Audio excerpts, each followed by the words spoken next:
Disaster in Dayton, the Ohio air show tragedy this weekend that played out as thousands of families were watching from the ground. The pilot and the stunt woman both died, and tonight we've learned that the woman's fiance was among the spectators, just as investigators now ask for help from anyone there taking photos. ABC's Rena Ninan on the scene tonight.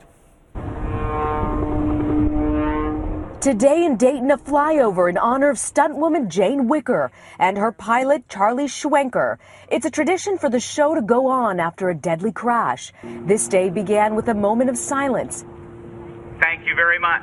You never want anything like that to happen, especially, there's not many women in aviation today. A day after that fiery crash in front of thousands of spectators, NTSB investigators were poring over the plane's wreckage, asking witnesses and members of the community for photos and videos. And I would still encourage those individuals that may have access to photos and videos, if you haven't come forward with a copy, we'd please like that. It will help us reconstruct the accident in more dimensions than just the one that you can get off of photo or video. Wicker's teenage sons weren't at the show, but her fiancé, Rock Scalbo, witnessed the crash from the crowd.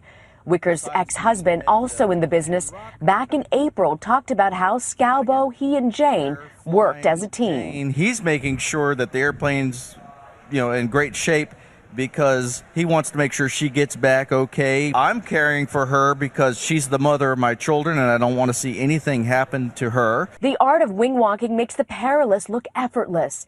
These awe-inspiring acrobatics are performed a few hundred feet above ground, usually too low for a parachute to work. There were no radio communications or even a distress call. Investigators say they'll issue a preliminary report later this week with the basic facts, but it could take 6 months to a year to determine the exact cause of the crash.